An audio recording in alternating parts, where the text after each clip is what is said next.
കണ്ണ സ്റ്റാൻഡിൽ ആക്ച്വലി ഞാൻ സ്കൂളിൽ നിന്ന് ഓടിപ്പോയി. പക്ഷെ ഓടി തിരിച്ച് വീട്ടിലാ പോയെ. അവര് തിരിച്ചു കൊണ്ടുപോയി സ്കൂളിൽ വിട്ടു. സോ അല്ല, അതും ട്രിക്കാ. അപ്പൊ ഇത് അവിടെ ഒരു സ്കൂളുണ്ട്, അത് ഈ മലയാളികളെല്ലാം കൂടി തുടങ്ങിയ ഒരു സ്കൂളാ, പുതിയ സ്കൂളാ. ജസ്റ്റ് തുടങ്ങിയിട്ട് ഒരു 2-3 വർഷം ആയിട്ടുള്ളൂ. അപ്പോ ടീച്ചേഴ്സ് എല്ലാം മലയാളികളാണ്, എല്ലാവരും ഇങ്ങോട്ടും അങ്ങോട്ടും അറിയും. അപ്പൊ അച്ഛൻ അവിടെ ഇട്ട് എന്താന്ന് വെച്ചാൽ കേരളത്തിൽ നിന്ന് വന്നു, അപ്പോൾ എന്തെങ്കിലും കമ്മ്യൂണിക്കേറ്റ് ചെയ്യണമെങ്കിൽ കുട്ടി മലയാളത്തിൽ സംസാരിച്ച് കമ്മ്യൂണിക്കേറ്റ് ചെയ്ത് കാര്യം നടത്തിക്കോളും, വലിയ പ്രശ്നമില്ല എന്ന് വെച്ചിട്ടാണ് അവിടെ ഇട്ടെ. ഞാൻ അവരോട് സംസാരിച്ച് അവരെ പറ്റിച്ച് അവിടെ നിന്ന് ഇറങ്ങി ഓടി.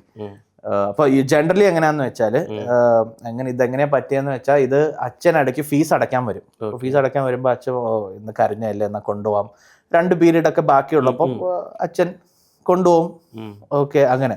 അപ്പൊ ഇവർക്ക് ഒരു ഹാബിറ്റായി, ഇങ്ങനെ അച്ഛൻ കൊണ്ടുപോകുന്നു. അതും ഇവരൊക്കെ അറിയാം, ലൈക്ക് മലയാളി എന്ന് പറയുമ്പോൾ എല്ലാം ഒരു കമ്മ്യൂണിറ്റിയിൽ എല്ലാം ഇങ്ങോട്ടും ഇങ്ങോട്ടും അറിയുന്ന ഫാമിലീസാ, ടീച്ചർമാരുടെ ഫാമിലി നമ്മളെല്ലാം അറിയാം.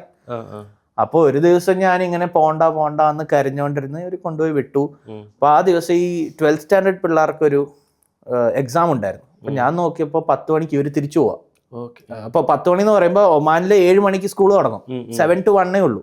അപ്പൊ 10 മണിക്ക് ഈ എന്റെ വീടിന്റെ സൈഡിലുള്ള ചേട്ടൻ പോവാൻ നിൽക്കുക. അപ്പൊ ഞാൻ നോക്കിയപ്പോ ഞാൻ പുള്ളിയോട് ചോദിച്ചു, ഞാനും വരട്ടെ? അപ്പൊ പുള്ളി പറഞ്ഞു, ഞാൻ വന്നോ, കുഴപ്പമില്ല. അപ്പൊ പുള്ളിക്ക് അറിയില്ല എനിക്ക് ക്ലാസ് ഉണ്ട് അങ്ങനെ. അപ്പൊ ഞാൻ പോയി ടീച്ചറിനോട് പറഞ്ഞു, എന്റെ അച്ഛൻ വന്നു, ഞാൻ പോവാ. അപ്പൊ ടീച്ചർ അങ്ങനെ കൂടുതൽ ആലോചിച്ചില്ല, ഇത് 2nd സ്റ്റാൻഡേർഡ് അല്ലേ, 8 years ഉള്ളി. അപ്പൊ കുട്ടി എന്തിനാ കള്ളം പറയട്ടെ, അച്ഛൻ വന്ന് കാണും, അവിടെ ഫീസ് അടയ്ക്കുക എന്ന് പറഞ്ഞു, എന്നോട് വരാൻ പറഞ്ഞു. അപ്പൊ ഞാൻ ബാഗും എടുത്ത് പോയി. ടീച്ചർ ഒന്നും പറഞ്ഞില്ല. ഞാൻ ഈ ചേട്ടന്റെ കൂടെ വീട്ടിൽ പോയി. ഇതൊക്കെ പറഞ്ഞു ടീച്ചറിനോട്, കള്ളം പറഞ്ഞു ടീച്ചറിനോട് കള്ളം പറഞ്ഞു. This is great plot right. ഇതിൽ ട്വിസ്റ്റ് എന്താണെന്നറിയോ, അന്ന് അച്ഛൻ ഫീസ് അടയ്ക്കാൻ പോയി. അച്ഛൻ ഫീസ് അടയ്ക്കാൻ പോയിട്ട് അച്ഛൻ ഓർത്ത് പോയി, ഇന്ന് കരഞ്ഞല്ലേ എന്നാ കൊണ്ടുപോകാന്ന് പറഞ്ഞിട്ട് ക്ലാസ്സിൽ പോയിട്ട് വിഷ്ണു എവിടെയും ചോദിച്ചു. അപ്പൊ ടീച്ചർ പറഞ്ഞു, അതിലോ നിങ്ങളല്ലേ കൊണ്ടുപോയേ, കുറച്ചു നേരം മുമ്പേ നിങ്ങൾ കൊണ്ടുപോയില്ലേ എന്ന് പറഞ്ഞു. ഫുൾ പ്രശ്നം. എന്താ വെച്ചാ ഇപ്പൊ ഞാൻ ആലോചിക്കുമ്പോ ഇറ്റ്സ് ക്രേസി ഡൂഡ്. വേറൊരു കൺട്രിയില് 8 years ഉള്ള കുട്ടിയെ കാണാനില്ല എന്ന് പറഞ്ഞാൽ പോയി. അവസാനം അച്ഛൻ ആ സ്കൂൾ മൊത്തം തവിടുപൊടി ആക്കി. അവസാനം പ്രിൻസിപ്പൾ പറഞ്ഞു, നിങ്ങളൊന്ന് വീട്ടിലൊന്ന് വിളിച്ചു ചോദിക്കും. അപ്പൊ അച്ഛൻ പറഞ്ഞു, ഞാനെങ്ങനെ വീട്ടിൽ വിളിച്ചു ചോദിക്കണ്ടേ, സ്കൂളിലിരിക്കുന്ന കൊച്ചു വീട്ടിലുണ്ടോ എന്ന് ഭാര്യയോട് വിളിച്ചു ചോദിച്ചാൽ ഇറ്റ്സ് ക്രേസി. എന്നാലും ഒന്ന് വിളിച്ചു ചോദിച്ചു. അപ്പൊ ആ സമയത്ത് ഞാൻ വീട്ടിൽ ഹാപ്പി ആയിട്ടിരുന്നു, മറ്റേ വീഡിയോ ഒക്കെ കളിക്കുകയാണ് സെറ്റപ്പ്. അപ്പൊ എനിക്ക് ഇപ്പോഴും ഓർമ്മയുണ്ട് ഫോൺ. അപ്പൊ അമ്മ ഇങ്ങനെ പറയും, ഇവിടെ ഇരിപ്പുണ്ട് എന്ന് പറഞ്ഞു. എന്നിട്ട് ഫോൺ വെച്ചിട്ട് അമ്മ പറഞ്ഞു, നിനക്ക് കിട്ടുന്നുണ്ട് ഫുൾ. അപ്പൊ ഞാൻ ഫുൾ ഓടിപ്പോയി. അല്ല, ഇത് എനിക്ക് തോന്നുന്നത് ഞാൻ എപ്പോഴും എനിക്ക് വേണ്ട കാര്യം ഞാൻ എങ്ങനെയെങ്കിലും അച്ചീവ് ചെയ്യും എന്നുള്ളൊരു. അത് കഴിഞ്ഞ് ഫുൾ അടിയാ.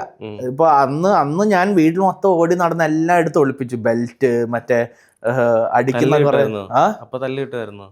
എന്ന് വെച്ചാല് ഇങ്ങനത്തെ പരിപാടിയൊക്കെ കാണിച്ചാ 2 തല്ല് കൊടുക്കണം. ഇപ്പൊ ഞാൻ പറയും. അപ്പൊ അങ്ങനത്തെ സെറ്റ് എങ്ങനെയാന്ന് വെച്ചാൽ അന്ന് ഓടി എല്ലാം ഒളിപ്പിച്ചു വെച്ചു. ഞാൻ പറഞ്ഞു, ഇനി എന്തെടുത്ത് അടിക്കും. അപ്പോഴാണ് അച്ഛനൊരു ബെൽറ്റ് ഇട്ടിട്ടുണ്ടല്ലോ, അത് ഞാൻ മറന്നുപോയി. അപ്പൊ അത് ഒരു അങ്ങനെ കൂടുതലൊന്നും അടിക്കാറില്ല. അവരുടെ വറി എന്താന്ന് വെച്ചാല് ആരെങ്കിലും കിഡ്നാപ്പ് ചെയ്ത്, അതെ, ആരെങ്കിലും കിഡ്നാപ്പ് ചെയ്തിരുന്നെങ്കിൽ എന്റെ കിഡ്നിയൊക്കെ വേറെ ആരുടെങ്കിലും കയ്യിലിരുന്നേനെ. ഞാനിവിടെ ഉണ്ടാവുമായിരുന്നു, ബട്ട് ഇങ്ങനല്ല, ഡിസ്മാൻഡിൽഡ്. അപ്പോ അങ്ങനത്തെ ടെൻഷൻ. അത് മാത്രമല്ല, അത് പിന്നെ ഓടി, അത് കഴിഞ്ഞിട്ട് ഓടി. അത് കഴിഞ്ഞ് അച്ഛന് മനസ്സിലായി ഈ സ്കൂളിൽ ഇട്ടാൽ പറ്റില്ല. അത് ജസ്റ്റ് തുടങ്ങിയേ ഉണ്ടായിരുന്നുള്ളൂ. അപ്പൊ അവരുടെ ആ ഒരു സ്ട്രക്ചർ സെറ്റ് ആയില്ല. അപ്പൊ വേറൊരു കറക്റ്റ് സ്കൂളിൽ കൊണ്ടുപോയി ഇട്ടു. അപ്പൊ അവിടെ പ്രശ്നം എന്ന് വെച്ചാൽ അവിടെ ഹിന്ദി പഠിക്കണം. അപ്പൊ ഹിന്ദി പഠിപ്പിക്കാൻ ഈ 2nd to 3rd ഇടയ്ക്ക്, വെക്കേഷൻ്റെ ഇടയ്ക്ക് എന്നെ ഹിന്ദി ട്യൂഷൻ അയക്കും. അതെനിക്ക് തീരെ ഇഷ്ടമല്ല. എന്താ വെച്ചാൽ നാട്ടുകാർ മൊത്തം വെക്കേഷനിൽ കളിച്ച് നടക്കുമ്പോൾ ഞാൻ പോയി ഹിന്ദി പഠിക്കണം. അതും ആ ടീച്ചറിനെ കാണുന്ന എനിക്ക് തീരെ ഇഷ്ടമല്ല. ലൈക്ക് ഒരു വയസ്സായ ഒരു ടീച്ചറായിരുന്നു. അതുകൊണ്ട് ഇപ്പൊ എന്തായാലും ഉണ്ടാവില്ല. അല്ലല്ല, ഉണ്ട്, ഇപ്പോഴും ഉണ്ട്. അതാണ് എൻ്റെ വിഷമം. ജോക്കിങ്. അപ്പൊ അങ്ങനെ. അപ്പൊ ഇതെങ്ങനെയാന്ന് വെച്ചാൽ, ഇത് എൻ്റെ അച്ഛൻ്റെ ഓഫീസിന്റെ ഫ്രണ്ടിൽ തന്നെയാ. എന്ന് വെച്ചാൽ അച്ഛൻ്റെ ഓഫീസ് അവിടെ ഉണ്ട്, അതിന്റെ സൈഡിലൊരു വീടുണ്ട് ഈ ആന്റിയുടെ, അവിടെ പഠിപ്പിക്കുക. അപ്പൊ ഇവിടെ നിന്ന് എസ്കേപ്പ് ചെയ്യാൻ ഇമ്പോസിബിൾ അല്ലേ. അവിടെ നിന്ന് ഞാൻ ഓടിപ്പോയി.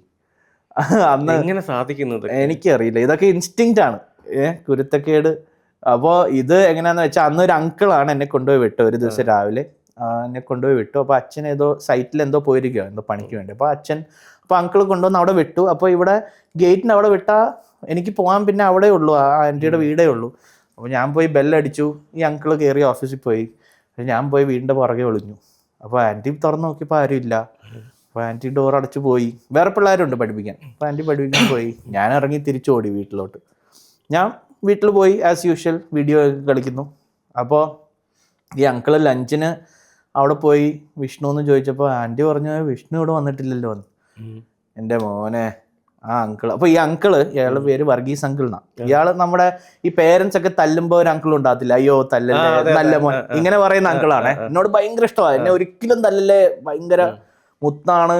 അതും കൂടെ വർപ്പിച്ചപ്പോ അല്ല, അപ്പൊ പുള്ളി ഇപ്പൊ നമ്മൾ ആലോചിക്കുമ്പോ, നിങ്ങളൊന്ന് ആലോചിച്ചേ, ആരുടെയെങ്കിലും ഒരു കുട്ടിയെ കൊണ്ടുപോയി ട്യൂഷന് വിട്ടിട്ട് 1 മണിക്ക് അവിടെ പോയി ചോദിക്കുമ്പോ ആ കുട്ടി വന്നിട്ടേ ഇല്ല എന്ന് പറഞ്ഞാൽ നിങ്ങൾ ഹാർട്ട് അറ്റാക്ക് ഒന്നും ചത്തുപോയില്ലേ?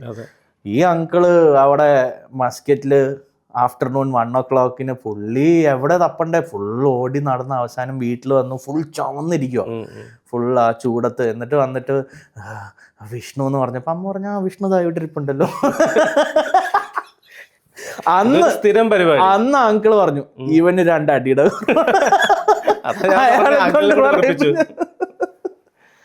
എന്റെ മോനെ.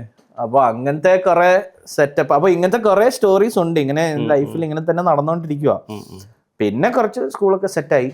അപ്പൊ ഈ സ്റ്റാൻഡപ്പ് എന്ന് പറയുമ്പോൾ നമ്മൾ സ്കൂളിൽ റസൽ പീറ്റേഴ്സിനെ ഒക്കെ കണ്ടിട്ടാണ്.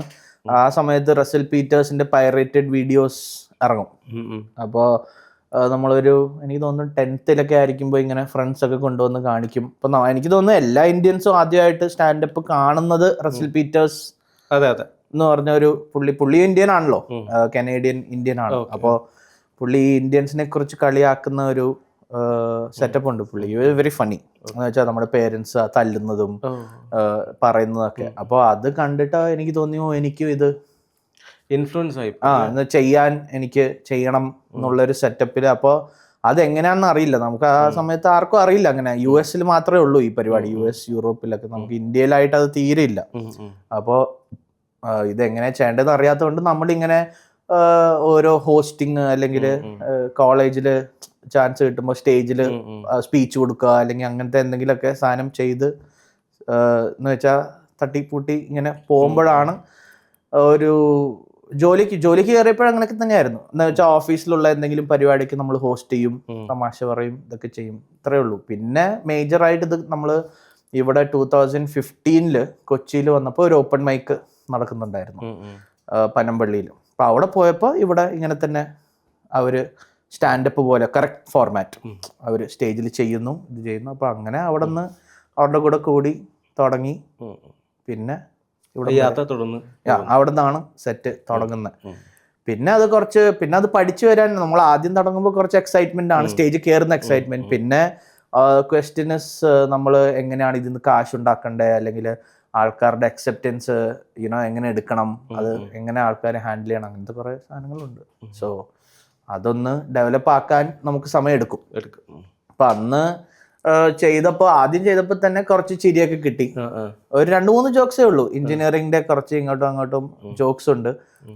എൻ്റെ നല്ല കാലത്തിന് അന്ന് ഓഡിയൻസിൽ വന്നതും എഞ്ചിനീയറിംഗ് സ്റ്റുഡൻസ് ഒക്കെ തന്നെയായിരുന്നു കോളേജിൽ പഠിക്കുന്നത്. അപ്പോൾ അവർക്ക് അത് ഇഷ്ടപ്പെട്ടു, ചിരിച്ചു. അപ്പോൾ എനിക്കും ഇഷ്ടപ്പെട്ടു. ഞാൻ പറഞ്ഞു ഇത് തന്നെ ചെയ്യാം, ഒരു സുഖമുണ്ട്. അപ്പോൾ പേരൻസിനോട് പറഞ്ഞപ്പോൾ അവർ പറഞ്ഞു ഇത് വെച്ച് കാശ് ഉണ്ടാക്കാൻ പറ്റുവാണെങ്കിൽ നീ ചെയ്തോ, ഇല്ലെങ്കിൽ തിരിച്ച് ജോലിക്ക് വരണം എന്നുള്ളൊരു സെറ്റപ്പിലാണ്. എന്തായിരുന്നു ജോലി? സോ ഞാൻ സെയിൽസ് എഞ്ചിനീയർ ആയിരുന്നു. ഞാൻ പഠിച്ച മെക്കാനിക്കലാണ്. അപ്പോൾ കോളേജിൽ ഇപ്പോൾ മെക്കാനിക്കൽ പഠിച്ചാലും ഹയറിങ്ങിന് വരുന്ന മറ്റും ഇൻഫോസിസും TCS ഒക്കെ ആയതുകൊണ്ട് ഞാൻ ഡയറക്റ്റ് അപ്ലൈ ചെയ്തിട്ട് എൻ്റെ അറിയുന്ന ആൾക്കാർ മസ്കറ്റിലൊക്കെ അറിയുന്ന അപ്ലൈ ചെയ്ത് ഞാൻ മെക്കാനിക്കൽ തന്നെ ചെയ്യുന്നു പറഞ്ഞ് ആദ്യത്തെ ജോലി എനിക്ക് മറ്റേ പൈപ്പ് ലൈനിൻ്റെ ഇൻസ്റ്റാളേഷനും മെയിൻ്റനൻസ് അങ്ങനെയൊക്കെ ആയിരുന്നു. അതും അടുത്തപ്പോൾ അത് 2-3 വർഷം മരുഭൂമി കിടന്നപ്പോൾ സന്തോഷമായി. അതെൻ്റെ ആടുജീവിതം ഫേസാണ്. അപ്പം അത് കഴിഞ്ഞ് ഞാൻ പറഞ്ഞു മതി, ഇനി മെക്കാനിക്കലൊന്നും വേണ്ട വേറെ. അപ്പം അതിൻ്റെ സെയിൽസ് സൈഡുണ്ട്, നമുക്ക് കുറച്ചുകൂടി ബെറ്ററാണ്. നമ്മൾ ഓഫീസിൽ തന്നെയാണ് പണി, അപ്പോൾ അതൊരു ഓൾ ടുഗദർ ഒരു 9 years വർക്ക് ചെയ്തു. അപ്പോൾ അത് ഒരു ലാസ്റ്റ് ഫേസ് ഞാൻ വർക്ക് ചെയ്യുമ്പോൾ ഇത് പാർട്ട് ടൈം ചെയ്യുന്നുണ്ട്. ഇത് മസ്കറ്റിലും ദുബായിലും നമ്മൾ ചെയ്തിട്ടുണ്ട് സ്റ്റാൻഡപ്പ്. അവിടെയും കുറച്ച് പിള്ളേരുണ്ട് ചെയ്യുന്ന, അവരുടെ കൂടെ ചെയ്യും. പിന്നെ കൊറോണ ഒക്കെ വന്ന് 21 കൊറോണ വന്നപ്പോൾ ഇത് ആൾക്കാർ വീട്ടിലിരുന്ന് കണ്ട് കുറച്ചൊരു ഓഡിയൻസ് കൂടി ആൾക്കാർ എന്ന് വെച്ചാൽ നേരത്തെ എങ്ങനെയായിരുന്നു വെച്ചാൽ ഫേമസ് ആയുള്ള ആർട്ടിസ്റ്റ് വീഡിയോ ഇടുമ്പോൾ അത് ആൾക്കാർ കണ്ടുപൊക്കോളൂ. പുതിയ വീഡിയോ ഇടുമ്പോൾ അത് റീച്ച് കിട്ടത്തില്ല. ഇത് അത്രയും ആൾക്കാർ സ്പെൻഡ് ചെയ്യുന്നില്ല, സമയം സ്പെൻഡ് ചെയ്യുന്നില്ല സോഷ്യൽ മീഡിയയിൽ. കൊറോണ ടൈമില് സമയം ഉണ്ടായി. അതെ, കൊറോണ വന്നു കഴിഞ്ഞപ്പോൾ ആൾക്കാർക്ക് വേറെ പണിയൊന്നും ഇല്ല. അവര് യൂട്യൂബിലും ഇൻസ്റ്റാഗ്രാം ഹെവി ആയിട്ട് പിക്കപ്പ് ചെയ്യും. കൂടുതൽ യൂട്യൂബേഴ്സ് ഉണ്ടായ സമയം അത്. കറക്റ്റ്. ഏത് ഫീൽഡ് ആണെങ്കിലും, ഇപ്പൊ സ്റ്റാൻഡപ്പിന്റെ വീഡിയോസ് ആണെങ്കിലും, ഇപ്പൊ ഈ 2021 ഇട്ട ആർട്ടിസ്റ്റ് ഒക്കെ ഇപ്പൊ great, like the doing great. അവരിപ്പോ ഓൾറെഡി 500,000 അല്ലെങ്കിൽ 1 million ഫോളോവേഴ്സിൽ എത്തിക്കഴിഞ്ഞു ഓൾറെഡി. അപ്പൊ ആ ഒരു പുഷ് ഉണ്ടായിട്ടുണ്ട്. ആൾക്കാർ generally they are ready to explore. ഈ ശരിക്കും ഈ ഒരു കൊറോണ എന്ന് പറയുന്നത് നമ്മുടെ ലൈഫിനെ നമുക്ക് റീതിങ്കിക്കുന്ന ഒരു സ്പേസ് തന്നു. ഷുവർ. അതുവരെ നമ്മളൊരു ഒഴുക്ക് പോലെ ഇങ്ങനെ ഒഴുകിക്കൊണ്ടേയിരിക്കും. എന്ന് വെച്ചാൽ ഒരു നമ്മള് ഒരിടത്ത് നിന്ന് ചിന്തിച്ചാലല്ലേ എന്താ വെച്ചാൽ നമുക്ക് ആ സമയം കിട്ടിയത് കൊറോണയിലാണ്. എന്ന് വെച്ചാൽ പലരും യൂട്ടേൺ എടുത്തിട്ടുണ്ട്. 100% എന്താ വെച്ചാൽ ഇവർക്ക് മനസ്സിലായി. ഫസ്റ്റ് ഓഫ് ഓൾ ഈ വീട്ടിലിരുന്ന് വർക്ക് ചെയ്താലും പണി നടക്കുന്ന ആൾക്കാർക്ക് മനസ്സിലായത് ഈ സമയത്താണ്. അതിനു മുമ്പൊക്കെ നമ്മളൊക്കെ വർക്ക് ഫ്രം ഹോം എടുക്കുമ്പോഴും പണിയൊന്നും. അത് തന്നെ, വർക്ക് ഫ്രം ഹോം ഒക്കെ എടുക്കുന്ന തന്നെ എന്തോ പാവമായിട്ടാണ് പണ്ട് കൺസിഡർ ചെയ്തോണ്ടിരുന്നത്. ഇപ്പൊ വർക്ക് ഫ്രം ഹോം ആണ് എല്ലാവരും. എനിക്ക് അറിയാം, ഇവിടെ ബോംബെയിൽ വർക്ക് ചെയ്ത് ഇവിടെ വീട്ടിലിരിക്കുന്ന അവര് മാസത്തിൽ ഒരു വട്ടം അവിടെ ഓഫീസിൽ പോയിട്ട് വന്നാൽ മതി. അങ്ങനെ പോകാത്തവരും ഉണ്ട്. പോകാത്തവരും അവിടെ 24/7 ഇവിടെ തന്നെ ഉള്ള. So isn't that great? എന്തിനാണ് ചുമ്മാ? അതും ഒരു ജനറേഷൻ ചേഞ്ച് തന്നെയല്ലേ? രാവിലെ അല്ല, ജനറേഷൻ എന്ന് പറയുമ്പോ ഇപ്പൊ എന്റെ അച്ഛന്റെ ജനറേഷനൊക്കെ വർക്ക് ഫ്രം ഹോം ചെയ്യാൻ പറ്റില്ലല്ലോ. ഇവര് ലെഡ്ജറും ഹാർഡ് കോപ്പി ആണല്ല, ഇതൊന്നും നടക്കില്ല. അതാണ് പ്രശ്നം. ഇതിപ്പോ കമ്പ്യൂട്ടർ എല്ലാം ആയതുകൊണ്ട് എന്ന് വെച്ചാൽ ആൾക്കാരുടെ ഓഫീസ് ലോഗിൻ വരെ കമ്പ്യൂട്ടറിലാണ്. You switch on computer, it's considered login time. നമ്മൾ സെപ്പറേറ്റ് ആയിട്ട് ഫിംഗറൊന്നും വെക്കേണ്ട ആവശ്യമില്ല. അപ്പൊ അത്രയും ടെക്നോളജി ഉള്ള സമയത്ത് എന്തിനാണ് ഓഫീസിൽ പോകേണ്ടത്? You can work and finish it off at home. പിന്നെ വർക്ക് ഫ്രം ഹോമിന്റെ പ്രശ്നം എന്താണെന്ന് വെച്ചാൽ അതിനൊരു എൻഡ് ടൈം കാണത്തില്ല. ഇവരെപ്പോ വേണമെങ്കിലും വിളിക്കും. സത്യം. 2020 ശേഷം ഒരു 10 മിനിറ്റ് ഉറങ്ങുന്നത് ഞാൻ 2023 കഴിഞ്ഞിട്ടാണ്. ആ 3 വർഷം വർക്ക് ഫ്രം ഹോം മാത്രമായിരുന്നല്ലോ. അതെ. നമുക്ക് എപ്പോ വേണോ നമ്മൾ അവൈലബിൾ കൊടുത്തിരിക്കണം. അതാണ് അതിന്റെ മെയിൻ പ്രശ്നം. ബാക്കി പിന്നെ പക്ഷെ എനിക്ക് ഓഫീസിൽ പോയി വർക്ക് ചെയ്യുന്നതാണ് ഇഷ്ടം. ഒരു ചേഞ്ച് ആണ്. എനിക്ക് രണ്ടും ഇഷ്ടമല്ല. അല്ല, അത് രണ്ടീന്ന് ഒരു ഓപ്ഷൻ തന്നാൽ എനിക്ക് അതാണ് ഇഷ്ടം. എന്താ വെച്ചാൽ ഞാൻ വീട്ടിലിരുന്ന ഏതായാലും ഞാൻ വർക്ക് ചെയ്യത്തില്ല 100%. ഈ കൊറോണ ഒക്കെ തുടങ്ങിയിട്ട് നമ്മൾ സെയിൽസിലായിരുന്ന കൊണ്ട് നമുക്ക് മെയിൻലി മെയിലിനാണല്ലോ പണി. അപ്പൊ നമ്മൾ അവിടെ പോകേണ്ട ആവശ്യമില്ല. സൈറ്റിന്റെ ആൾക്കാർക്ക് ഭയങ്കര പണിയായിരുന്നു. എന്ന് വെച്ചാൽ അവര് സൈറ്റിൽ സ്റ്റക്കായിരുന്നു. They couldn't even come to the city because of corona, which was horrible. അപ്പോൾ ഈ നമ്മള് റൂമിലിരിക്കുമ്പോൾ എന്തുവാ, ഇവിടെ പ്ലേ സ്റ്റേഷൻ ഉണ്ട്, മെയിലുണ്ട്, രണ്ടും ഓപ്പണാ. ക്ലയന്റിന്റെ മെയിലായിരിക്കും ഇരുന്ന് കളിക്കും. വേറെ വഴിയൊന്നും ഇല്ല. ഇതാണ് വെളിയിൽ പോലും. ഇപ്പൊ മസ്കറ്റിലൊക്കെ ഭയങ്കര സ്ട്രിക്റ്റ് ആയിരുന്നു. അവിടെ വെളിയിൽ പോലും ഇറങ്ങാൻ പറ്റില്ല. വെളിയിറങ്ങിയ അവന്മാര് അവിടെ ഉണ്ടയായിട്ട് നടപ്പുണ്ട്, വെടി വയ്ക്കും. എനിക്കറിയില്ല, നമ്മൾ ഇറങ്ങി നോക്കിയിട്ടില്ല. അപ്പൊ ഫുൾ അങ്ങനെ ആയിരുന്നു. പക്ഷെ അതൊരു പെർസ്പെക്റ്റീവ് ചേഞ്ച് വരുത്തിയിട്ടുണ്ട് ആൾക്കാരുടെ. ദേ നോ ദാറ്റ് ഇങ്ങനെ ചെയ്താല്. അല്ലാതെ കുറെ കൊറോണ ബേബീസ് സ്വഭാവങ്ങളിലും മാറ്റം വരുത്തിയിട്ടുണ്ട്. കുറച്ചു കാലം സ്വഭാവം മാത്രമല്ല, മോർ ലൈക്ക് ചിന്താഗതിയിൽ മാറ്റം വന്നുകൊണ്ട് സ്വഭാവം മാറിയിട്ടുണ്ട് എന്നുള്ളൊരു സെറ്റപ്പ്. നമ്മൾ ഒന്ന് സ്ട്രഗിൾ ചെയ്തു കുറച്ചു കാലമെങ്കിലും. ചെയ്തു പല കാര്യത്തിലും. വീട്ടിലിരുന്ന് ഇറങ്ങാൻ പറ്റുന്നില്ല, പാർക്ക് കാണാൻ പറ്റുന്നില്ല, ട്രാവൽ ചെയ്യാൻ പറ്റുന്നില്ല, നമ്മൾ ആഗ്രഹിക്കും പോലത്തെ ഫുഡ് കഴിക്കാൻ പറ്റുന്നില്ല, ഒരുപാടുള്ള സാധനങ്ങൾ വെച്ചിട്ട്. അത് മാത്രല്ല, നമുക്ക് പേടിയാണല്ലോ. ഇത് ഇപ്പൊ ആരെങ്കിലും കൊണ്ടുവന്ന് തരാന്ന് പറഞ്ഞാലും അയ്യോ അതിന്റെ കൂടെ കൊറോണ വരുമോ എന്നുള്ളൊരു പേടി. ഒരു 45 ദിവസം നമ്മളെല്ലാരും എയറിലായിരുന്നു. ഇത് എവിടെ കൂടെ വരുന്നു, എങ്ങനെ വരുന്നത്. പിന്നെ ഇതൊരു സാധാരണ അസുഖം. മസ്കറ്റില് ആൾക്കാർ ജനറലി കുറവായിരുന്നു കൊണ്ട് നമുക്ക് അങ്ങനെ വലിയ കേസൊന്നും ഉണ്ട്, കേസസ് ഒക്കെ ഉണ്ട്. പക്ഷെ അവിടെ നമുക്ക് ആദ്യത്തെ മാസം ഓഫീസിൽ വരണ്ടെന്ന് പറഞ്ഞാൽ നമുക്ക് ഭയങ്കര സന്തോഷമായിരുന്നു. എന്ന് വെച്ചാൽ നമുക്ക് അവിടെ എല്ലാം താഴെ എല്ലാം ഉണ്ട്, നമ്മൾ നിൽക്കുന്നതിന്റെ താഴെ തന്നെ ഉണ്ട്. So you are like awesome, this is great. നമുക്ക് വീട്ടിൽ തന്നെ ഇരുന്ന് എല്ലാം ചെയ്യാം എന്നുള്ള. അതും ആ സമയത്ത് എൻ്റെ പേരൻസ് അവിടെ ഇല്ലായിരുന്നു, അവര് വേറൊരു സ്ഥലം. അപ്പോൾ നമ്മൾ ബാച്ചിലർ അക്കോമഡേഷനിലാണ് നിൽക്കുന്നത്. അപ്പോൾ ഒരു ബോയ്സ് ഹോസ്റ്റൽ പോലെയാ അവിടെ. എല്ലാം നമ്മള് ഫുൾ ഗൈസ് അടിച്ചുപൊളി എന്നുള്ളൊരു സെറ്റപ്പിൽ. അപ്പം തന്നെ നമ്മൾ പോയി എല്ലാം സ്റ്റോക്ക് ചെയ്തു, കുറെ അരി അത് എല്ലാം മേടിച്ച് സാധനമൊക്കെ സെറ്റാക്കി. കുറച്ച് ബന്ധങ്ങളും കുറച്ചും കൂടി നമുക്ക് ബോണ്ടൊക്കെ. അതെ, ബോണ്ട്. ബിക്കോസ് എന്ന് വെച്ചാൽ നമ്മള് വേറെ ഒന്നും ഇല്ലല്ലോ ചെയ്യാൻ, നിരന്തരം കാണുമല്ലേ. നമ്മൾ കാണുന്നത് 24/7 ചെറിയ ഒരു ഏരിയക്കകത്തുള്ള ആൾക്കാരെ മാത്രം കാണും. മാത്രമല്ല ഇത് ഹൈ പോസിബിലിറ്റി ഓഫ് ഡിപ്രഷനിലോട്ട് പോകാനുള്ള ഒരു മെയിൻ ഒരു സാധനമുണ്ട് ഇതിൽ. എന്ന് വെച്ചാൽ നമ്മള് ഡിപ്രഷൻ എന്ന് വെച്ചാൽ അങ്ങനെ എന്തെങ്കിലും ആയിന്നല്ല, ബോറടിച്ച് നമുക്ക് വേറെ ഒന്നും ചെയ്യാനില്ല. ഒന്നെങ്കിൽ ലാപ്ടോപ്പ്, അല്ലെങ്കിൽ TV, അല്ലെങ്കിൽ വെളിയിലൊന്നും പോകാൻ പറ്റില്ല. അപ്പൊ അങ്ങനെ ഇരിക്കുമ്പോൾ നമ്മൾ ഇങ്ങോട്ടും അങ്ങോട്ടും ഇന്ററാക്ട് ചെയ്താലേ ഇതൊന്നും നടക്കത്തുള്ളൂ. ഈ ഗ്രാമങ്ങളിലുള്ളവർക്കാണെങ്കിൽ അത് പക്ഷെ പോസിറ്റീവായിട്ടായിട്ടുള്ളൂ. കാരണം അപ്പോഴാണ് അവർ അയൽപ്പക്കക്കാരെയൊക്കെ കാണുന്നത്, നെയ്ബേഴ്സിനെ. ആ ഒരു ഗ്രാമത്തിലുള്ളവർക്കും അങ്ങനെ ഉണ്ട്. ഇപ്പൊ ഒരു ശരിക്കും ഗ്രാമത്തിലുള്ളവരും ഒരു നഗര ഒരു കൾച്ചറാണ് ഫോളോ ചെയ്യുന്നത്. എല്ലായിടത്തും പറയുന്നില്ല, ചില ഏരിയകളിലെങ്കിലും. ഈ ഒരു സാധനം വന്നപ്പോഴത്തേക്കും എല്ലാവരും വീടുകളിൽ ഇരിക്കുകയല്ലേ, അപ്പൊ അങ്ങോട്ടും ഇങ്ങോട്ടും കുറച്ചുകൂടി അധികം വീണ്ടും കണ്ടു തുടങ്ങി. പണ്ട് കാണുന്നതിനെ പോലെ കണ്ടു തുടങ്ങി. വീണ്ടും അവർ തമ്മിൽ ജോയിൻ ചെയ്ത് ഗ്രൂപ്പായിട്ടുള്ള ആക്ടിവിറ്റീസ് സ്റ്റാർട്ട് ചെയ്തു. അതെ അതെ. ആ സമയത്തൊക്കെയാണ് ഏറ്റവും കൂടുതൽ മീൻ പിടിക്കുന്ന ചാനലൊക്കെ ഉണ്ടായത്.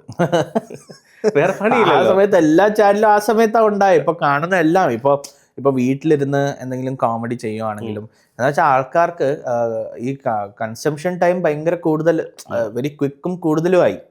ദാറ്റ്സ് വെൻ ഇപ്പൊ അതിന് മുമ്പേ ഈ റീൽസ് വലിയ ഇതില്ലായിരുന്നു, റീൽസും ഷോർട്സും. ആ സമയത്താണ് ഇൻസ്റ്റാഗ്രാം ഒന്ന് ഒരു എന്താ പറയാ ഒരു അതിനൊരു സ്ഥാനം കിട്ടുന്നത് തന്നെ ഈ ഒരു പീരീഡിലാണ്. കറക്റ്റ്. എന്ന് വെച്ചാൽ ഇൻസ്റ്റാഗ്രാം ഉണ്ട്. ഫോട്ടോ പോസ്റ്റ് ചെയ്യുന്ന നമ്മൾ ഇത് ചെയ്തു അത് ചെയ്തു. അല്ലാതെ അവിടെ വേറൊരു കാരണം കൂടെ ഉണ്ട്, ടിക്ടോക്ക് ബാനായി. കറക്റ്റ്. ഈ ടിക്ടോക്കിന്റെ ആ ഫീച്ചർ എടുത്തിട്ടാണ് ഇവന്മാര് റീൽസ് അത് വിജയിച്ചു. അതെ, റീൽസും ഇപ്പൊ മറ്റേ ഷോർട്സും യൂട്യൂബിന്റെ കുറച്ച് ലേറ്റ് ആയി എന്നാലും. പക്ഷെ ഈ റീൽസ് എന്തായെന്ന് വെച്ചാൽ പട്ടപ്പട്ടേന്ന് കാര്യം നോക്കി തീർക്കാം. എന്ന് വെച്ചാൽ ആ കോമഡി കണ്ടു. പക്ഷെ ഇത് കാരണം പ്രശ്നം എന്തായെന്ന് വെച്ചാൽ ഇവരുടെ ഈ അറ്റൻഷൻ സ്പാൻ ഭയങ്കര കുറവാ. അതെ, ഷോർട്ട് മെമ്മറി ആവുന്നുണ്ടല്ലേ. ഷോർട്ട് മെമ്മറി എന്നല്ല, ഇറ്റ് ഇസ് ജസ്റ്റ് ദാറ്റ് ഇവർക്ക് ഹുക്സ് ഭയങ്കര ക്വിക്കായി. ഇപ്പൊ you know what's attention span now? 2 seconds. 2 seconds നിങ്ങളുടെ reel has to catch their attention in 2 seconds. ഇതെന്താണ് തുണി ഒരു കാണിക്കാന്നല്ലാതെ വേറൊരു വഴിയില്ല. No, I'm saying 2 സെക്കൻഡിൽ എന്ത് ചെയ്യാനാണ്? ബിക്കോസ് 2 സെക്കൻഡ് അല്ലെങ്കിൽ അങ്ങനത്തെ ക്യാച്ച് ആയിരിക്കണം. അല്ലെങ്കിൽ ഒരാൾ ചത്തു ഇല്ല, യുനോ അങ്ങനത്തെ ഒരു സെറ്റപ്പിൽ ഇപ്പൊ വന്നിരിക്കുക. ലൈക്ക് 2 seconds അറ്റൻഷൻ സ്പാൻ ആൾക്കാരുടെ. അല്ലെങ്കിൽ you have to be a known face. ഇപ്പൊ ഒരു ഫേമസ് ആൾ ഇട്ടാ ഓക്കെ, കുഴപ്പമില്ല. അവർ ചിലപ്പോ ഇപ്പൊ സച്ചിൻ തെണ്ടുൽക്കർക്ക് ആണെങ്കിൽ അല്ലെങ്കിൽ ലയണൽ മെസ്സി എന്നൊക്കെ പറഞ്ഞ് എന്തെങ്കിലും ഇട്ടാ അവർ കാണും. അല്ലെങ്കിൽ പുതിയൊരാൾ ഇപ്പൊ കാര്യം തുടങ്ങുവാണെങ്കിൽ അത്രയും ഹാർഡ് കോർ ടോപ്പിക് ആയിരിക്കണം. അല്ലെങ്കിൽ അങ്ങനത്തെ ഒരു അതുണ്ട്. അതായത് ആ സമയത്ത് ഒരുപാട് കുക്കിംഗ് ചാനലുകൾ വന്നു. ലാലേട്ടൻ വന്നൊരു റെസിപ്പി ചെയ്തിട്ടപ്പോ അത് ഒറ്റ റെസിപ്പിയില് അത് മോഹൻലാൽ എന്ന് പറയുമ്പോ പുള്ളി കുറെ വർഷമായിട്ട് ഫേമസ് ഫേസ് ആണല്ലോ. അവരൊക്കെ ഇൻസ്റ്റാഗ്രാമിൽ വരുമ്പോ ഇറ്റ്സ് ഗെയിം ചേഞ്ചർ. അത് നമുക്കൊന്നും ചെയ്യാൻ പറ്റില്ല. That's what I am saying. അപ്പോൾ ആൾക്കാരുടെ അറ്റൻഷൻ സ്പാൻ ഇപ്പൊ നമ്മൾ നോക്കുമ്പോൾ മില്യൺസ് ഓഫ് അപ്ലോഡ്സ് ആണ് നടക്കുന്നത് പെർ മിനിറ്റ് ഒക്കെ.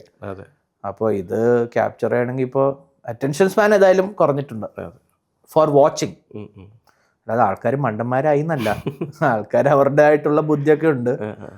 ജസ്റ്റ് ദാറ്റ് ഇപ്പൊ നിങ്ങളാണെങ്കിലും ഇപ്പൊ കാണാം, ഓക്കെ, ഇപ്പൊ ചിലവരുടെ മോന്ത കാണുമ്പോൾ തന്നെ നമ്മൾ സ്വൈപ്പ് ചെയ്യും. സോ അതാണ് സോഷ്യൽ മീഡിയയുടെ ഒരു effect. But it's also good. എന്ന് വെച്ചാൽ ഈ ഷോർട്ട് ഫോർമാറ്റ് വീഡിയോസ് പെട്ടെന്ന് പിക്ക് ചെയ്യാനുള്ള ഒരു ഇറ്റ്സ് എന്ന് വെച്ചാൽ ഇപ്പൊ നിങ്ങൾക്ക് കഴിവറിയിക്കണമെങ്കിൽ നിങ്ങളിപ്പോൾ ഇരുന്ന് ഒരു ഷോർട്ട് ഫിലിം ഉണ്ടാക്കേണ്ട ആവശ്യമൊന്നുമില്ല. ക്വിക്കായിട്ട് ഒരു 1-2 minute 40 seconds I am just saying. Like ഇപ്പോൾ ഒരു ഷോർട്സ് ഒക്കെ കാണിച്ച് നല്ല അടിപൊളി കളർ ഗ്രേഡിംഗ് ഒക്കെ ചെയ്തൊരു ലെസ് ദാൻ 1 minute വീഡിയോ ഇട്ടാ യുവർ വർക്ക് ഇസ്. ഒത്തിരി ആർട്ടിസ്റ്റുകൾ അങ്ങനെ ഇപ്പോൾ ഉണ്ട്. കറക്റ്റ്. എത്ര ഇപ്പോൾ ഐ മീൻ ഈവൻ വാഴ 2 വന്ന ആ ഫുൾ ടീം റീൽസിൽ നിന്നാണ് വന്നത്. ഇപ്പൊ വാഴ മൊത്തം അവരെടുക്കുന്ന റീൽസിന്റെ ഇതിൽ നിന്നാണല്ലോ. And they are good only. ഇത് വലിയ പ്രശ്നമൊന്നുമില്ല. They have done great. So അതൊക്കെയാണ്. അവർ വലിയ ക്രിയേറ്റീവ് ആർട്ടിസ്റ്റുകളുമാണ്. കാരണം അത്രയും അവർ തിങ്ക് ചെയ്ത് കറക്റ്റ്. അവര് ഇത്രയും കണ്ടന്റും റീൽസും ഇറക്കണമെങ്കിൽ തന്നെ ഇത് പണിയാ. ഇത് ആൾക്കാരെ ആലോചിക്കുന്ന പോലെയല്ല. ഇപ്പൊ ഒരു റീൽ ഇറക്കണമെങ്കിൽ ഈസിയാ. റെഗുലർലി കണ്ടന്റ് ക്വാളിറ്റി മെയിൻറ്റെയിൻ ചെയ്ത് നമ്മൾ റീൽസ് ഇറക്കണമെങ്കിൽ അത് ഭയങ്കര പണിയാണ്. അത് കഴിവ് തന്നെയാണ്. അത് കഴിവ്. അത് നമുക്ക് ഇങ്ങനെ ചുമ്മാ ഇരുന്ന നമ്മള് കാര്യം എന്താ വെച്ചാൽ നിങ്ങൾ ചുമ്മാ ഇരിക്കുമ്പോൾ നമുക്ക് കുറെ ഐഡിയ കിട്ടും. പക്ഷെ ഇത് ഇടാൻ വേണ്ടി നമ്മൾ ഐഡിയ ചിന്തിക്കുമ്പോൾ ഒന്നും കിട്ടത്തില്ല. നമുക്ക് ഒന്നും ശരിയായിട്ടും തോന്നുന്നില്ല, ഒന്നും കിട്ടത്തുമില്ല. ഇത് ഭയങ്കര പ്രഷറാണ്. അപ്പോൾ ഇത് ഒറ്റയ്ക്ക് നടക്കുന്ന പണിയൊന്നുമില്ല ആരെയും കൊണ്ടും. ഇപ്പൊ ഒരു 4 വീഡിയോ അവർക്ക് ഹിറ്റ് ആയതുണ്ടെങ്കിൽ 5ാമത്തത് അതിനോടൊപ്പം നിന്നില്ല എന്നാണെങ്കിൽ ആൾക്കാർ വിചാരിക്കുന്ന ഈ വീഡിയോ ഹിറ്റ് ആവുമ്പോ പ്രഷർ കൂടുതലാ. അല്ലാതെ ഒരു വീഡിയോ ഹിറ്റ് ആയാ എന്നാ ഞാൻ രക്ഷപ്പെട്ടു, അങ്ങനെയല്ല. അത് അടുത്ത വീഡിയോ അതിന്റെ അത്രയും ക്വാളിറ്റി ആയിരിക്കണം. അല്ലെങ്കിൽ ഇപ്പൊ പാൻ ഇന്ത്യൻ ബ്രാഞ്ച് എന്ന് പറഞ്ഞിട്ട് ഒരു സോഷ്യൽ മീഡിയ ഒരു പേജ് ഉണ്ട്. അപ്പൊ അവരുടെ ഒരു വീഡിയോ എന്ന് പറയുന്നത് കാട്ടാക്കട എവിടെയാ എന്ന് ചോദിക്കുന്ന സംഭവമാണ്. അത് ഹിറ്റായി. ആക്ച്വലി എന്റെ സ്ഥലം അതാണ്, കാട്ടാക്കടക്കാണ്. അപ്പോ അത് ഭയങ്കര ഹിറ്റായത്. കറക്റ്റ്. അതിനുശേഷം അവർ ഇറക്കുമ്പോൾ നമ്മള് താരതമ്യം ചെയ്യുന്നത്, കമ്പയർ ചെയ്യുന്നത് അത്രയും വന്നില്ല. അവര് ഉഴപ്പുന്നുണ്ട്. പക്ഷെ അവരുടെ കോണ്ടന്റ് മറ്റതിനേക്കാളും സ്ട്രെങ്ത് ഉള്ളതായിരിക്കും. സ്ട്രെങ്ത് ആണ്. അത് ആൾക്കാർക്ക് അതെ ആൾക്കാർക്ക് വേണ്ട ഇതാണ്, ഈ സാധനം തന്നെ പിന്നെയും വേണം എന്നുള്ളൊരു സെറ്റപ്പ്. ഇതിപ്പോ മൂവീസിൽ നിങ്ങൾക്ക് കാണാം, ലൈക്ക് ആൾക്കാർക്ക് അത്രയും ലെവലിലുള്ള they are not ready to you know, നമ്മൾ കുറച്ചൊരു ലീവേ കൊടുക്കണം എല്ലാവർക്കും. എന്ന് വെച്ചാൽ ഒരു ബെസ്റ്റ് കണ്ടന്റ് വെളി വരാൻ നമ്മൾ കുറച്ച് നോർമൽ സാധനങ്ങൾ കണ്ട് ഇരുന്നാലേ ബെസ്റ്റ് ഉണ്ടാക്കാൻ പറ്റിയവന് ബെസ്റ്റ് ഉണ്ടാക്കാനുള്ള സമയം കിട്ടത്തുള്ളൂ. അപ്പോൾ ഈ ഒരു ഫീൽഡിലേക്ക് വന്നു, അല്ലെങ്കിൽ എത്തപ്പെട്ടു, സ്വാഭാവികമായിട്ടോ അല്ലാതെയോ എത്തപ്പെട്ടു. അപ്പോൾ വീട്ടുകാർ പറഞ്ഞത് ഫിനാൻഷ്യലി ബെനിഫിറ്റ്സ് ഉണ്ടെന്നാണെങ്കിൽ കണ്ടിന്യൂ ചെയ്തോ, കറക്റ്റ്, ഇല്ലെങ്കിൽ ജോലിക്ക് പോകണം. അവരെങ്ങനെയാ അത് പ്രൂവ് ചെയ്ത് കൊടുത്തത്? ഐ മീൻ ഇത് ഓക്കെ ആണ്. മനസ്സിലായി. സോ ഇത് അവര് പറഞ്ഞപ്പോ എനിക്ക് തോന്നി കറക്റ്റ് അല്ലേ. ഇതിപ്പോ അതെ ഇതിപ്പോ ഞാൻ അവരോട് പറയുമ്പോ എനിക്ക് 23-24 ഇയേഴ്സ് ഉണ്ട്. അപ്പൊ അത് ഒരാളുടെ ബേസിക് എന്ന് വെച്ചാൽ അവിടെ നിന്ന് നമ്മള് അവിടെയാണ് ചെയ്യുന്നോ അതേ ഫ്യൂച്ചറിലേക്കുള്ളൂ. അപ്പോ അവരുടെ മെയിൻ സാധനം എന്ന് വെച്ചാൽ അപ്പൊ തന്നെ എന്തെങ്കിലും ലൈക്ക് ഇഫ് യു സീ ഒരു ചെറിയൊരു വേ, ഓക്കെ ഇങ്ങനെ നമുക്ക് ചെയ്താൽ കാശ് കിട്ടും എന്നുള്ളൊരു സെറ്റപ്പ് ആണെങ്കിൽ ചെയ്തോ. അല്ലെങ്കിൽ അത് ഒരു ഹോബി ആയിട്ട് ചെയ്തിട്ട് പിന്നെ അത് സെറ്റ് ആവുമ്പോൾ അത് ചെയ്താൽ മതിയല്ലോ. അതിന്റെ പുറകെ തന്നെ നടന്ന് നമ്മൾ ചെയ്താൽ അതിൽ പ്രശ്നം എന്താണെന്ന് വെച്ചാൽ നമുക്ക് ഫിനാൻഷ്യലി ബേർഡൻ ആവും. അത് പിന്നെ നമ്മൾ ഫ്രസ്ട്രേറ്റ് ആവും. ഇതാണ് ഇതിന്റെ മെയിൻ പ്രശ്നം. ഇതില് ഒരു ആർട്ട് ഫീൽഡ് കയറിയ 1 ഇയറിൽ കാശ് കിട്ടും, 2 ഇത് ആർക്കും പറയാൻ പറ്റില്ല, ഒന്നും പറയാൻ പറ്റില്ല. ചിലപ്പോ ഇപ്പൊ ലൂയിസ് CK എന്ന് പറഞ്ഞ ഒരു ആർട്ടിസ്റ്റ് ഉണ്ട്. ഓക്കെ, പുള്ളി 13 ഇയേഴ്സ് എടുത്തു to become like a famous standup comedian അല്ലെങ്കിൽ ഗുഡ്. അപ്പോൾ 13 ഇയേഴ്സ് ഒക്കെ വെയിറ്റ് ചെയ്യാൻ എന്തോ 24ൽ 13, 37 എന്തോ ഇത്. അപ്പൊ അങ്ങനത്തെ സാധനം society is not build for that. And അത് ഇറ്റ്സ് വെരി ഇല്ലോജിക്കൽ നിങ്ങൾ ചെയ്യുന്നത്. അത് നിങ്ങൾ ഹോബി ആയിട്ട് കൊണ്ടുപോയിട്ട് അത് റെഡി ആവുമ്പോൾ ഫ്ലിപ്പ് ചെയ്യുന്നതാണ് ബെസ്റ്റ് ഐഡിയ. അപ്പോൾ പ്ലസ് അതിൽ നിങ്ങൾ നോക്കേണ്ട കാര്യം എന്ന് വെച്ചാൽ വർക്ക് പ്രഷർ ഈ ഹോബീനെ എഫക്റ്റ് ചെയ്യരുത്.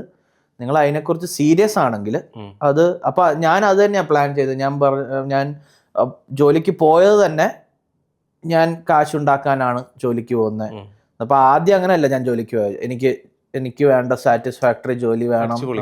അത് ഇതിപ്പോ ഞാൻ പോയത് ഓക്കെ ഞാൻ സേവ് ചെയ്യണം and when the time line is correct ഞാൻ സ്റ്റാൻഡപ്പ് ചെയ്യാൻ വരും. അപ്പോൾ അതായിരുന്നു മെയിൻ തിങ്. അപ്പോൾ അത് ഞാൻ ജോലിക്ക് പോയി, അവിടെ പോയി സെയിൽസ് തന്നെയായിരുന്നു. അവിടെ തന്നെയായിരുന്നു, സെയിം കമ്പനി തന്നെയാണ്. ഞാൻ 5-6 ഇയേഴ്സ് 5.5 ഇയേഴ്സ് അവിടെ ജോലി ചെയ്തു. പിന്നെ 21 ആയപ്പോൾ ഞാൻ തിരിച്ചു വന്നു. അപ്പോൾ അവിടെ നമ്മൾ ചെയ്തുകൊണ്ടിരുന്നു. അപ്പൊ ഈ കമ്പനിക്കാർക്കും അറിയാം. അപ്പൊ അത് നിങ്ങൾ വെരി ഓപ്പൺ ആയിട്ട് പറയണം കമ്പനിയിൽ, ഞാൻ ഇതും ചെയ്യുന്നുണ്ട് എന്നുള്ളൊരു സെറ്റപ്പ് പറഞ്ഞാൽ പിന്നെ എന്താ വെച്ചാൽ നമുക്കറിയാം ഇത് കമ്പനിയിൽ പറയാൻ പറ്റാത്ത കുറെ ആൾക്കാരുണ്ട്. പറഞ്ഞാൽ എന്താ കമ്പനി എന്താ പിടിച്ച് വിഴുങ്ങോ? ഇവര് 9 to 5 അവിടെ തമാശ ചെയ്താ അത് പ്രശ്നമാണ്. കമ്പനിയിൽ നിങ്ങൾ അല്ല അത് കമ്പനിക്ക് ദോഷം ഉണ്ടാവാതിരിക്കുക. കറക്റ്റ്. അത് ഇങ്ങോട്ടോ അങ്ങോട്ടോ എഫക്ട് ചെയ്യാതിരിക്കുക, അത്രേ ഉള്ളൂ. ഇതിപ്പോ കുറെ അപ്പൊ അങ്ങനെ നമുക്ക് ഇത് എപ്പോഴും എല്ലാവർക്കും ഡൗട്ടായിരിക്കും, നിങ്ങൾക്ക് ചെയ്യാൻ പറ്റുമോ, എന്തിനാണ് ഇതിന്റെ പുറകെയൊക്കെ പോയി, എന്തിനാ general Indian way of thinking. ഇത് ഇന്ത്യ മാത്രമല്ല, എല്ലാ കൺട്രി, ഇപ്പൊ ചൈന ആണെങ്കിലും ഗൾഫ് അറബ് പേരൻസ് ആണെങ്കിലും ഇതിനൊക്കെ തന്നെയാ. ബിക്കോസ് അവര് നോക്കുമ്പോ എന്താ, കാശുണ്ടാക്കുക, സെക്യൂർ ചെയ്യുക life. But that's such A boring life.